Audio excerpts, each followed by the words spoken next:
কথায় আছে যে রাধে সে চুলো বাঁধে। নারীরা কিন্তু জন্মের পর থেকে কাজ শিখে আসে না, দেখতে দেখতে শিখে যায়।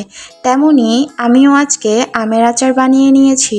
আমের দিন তো চলেই যাচ্ছে, আর কাঁচা আমের আচার বানাবো না সেটা কি হয়?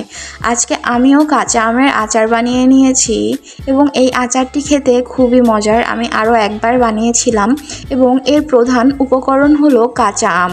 আমি প্রথমেই কাঁচা আম রেডি করে রেখেছিলাম। তারপর কাঁচা আমগুলোকে এভাবে টুকরো টুকরো করে একটি পাত্রে নিয়ে নিয়েছি সেদ্ধ করার জন্য। আম যদি বেশি শক্ত হয় তাহলে সেদ্ধ করার প্রয়োজন আছে। আবার অপরদিকে আমি সরিষা, রসুন, তারপরে যেই যে উপকরণগুলো আছে সেগুলো পাটায় বেটে নিয়েছি। ব্লেন্ড করেও নেওয়া যাবে, আমার পাটায় বাটতে স্বাচ্ছন্দ্য বোধ করি সেজন্য পাটায় বেটে নিয়েছি।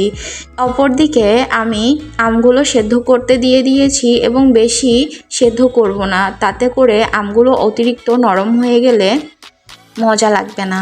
তারপর এভাবে আমি অন্যদিকে পাঁচফোড়ন একটি কড়াইয়ের মধ্যে ভেজে নেব এবং ভেজে নেওয়ার পরে এই পাঁচফোড়নটি বেশি ভাজা যাবে না, বেশি ভাজলে কিন্তু তিতা লাগবে।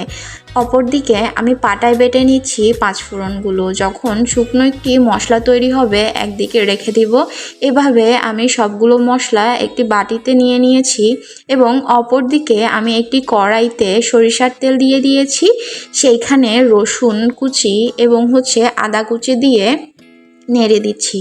তারপর এক এক করে মশলাগুলো আমি দিয়ে দিচ্ছি তেলের মধ্যে, আর একটু করে আমি সয়াবিন তেলও অ্যাড করেছি। তারপর পরিমাণ মতো আপনাদের পছন্দ অনুযায়ী হলুদ, মরিচ, লবণ, চিনি দিতে পারেন। আমি আমার পছন্দ অনুযায়ী দিয়েছি এবং যাদের ঝাল পছন্দ তারা কিন্তু এখানে শুকনো মরিচও ব্যবহার করতে পারেন। এরপর আমি আচার নষ্ট না হওয়ার জন্য এখানে সিরকা দিয়ে দিয়েছি। তারপর সেদ্ধ করা আমগুলো আমি তেলের মধ্যে দিয়ে দিয়েছি।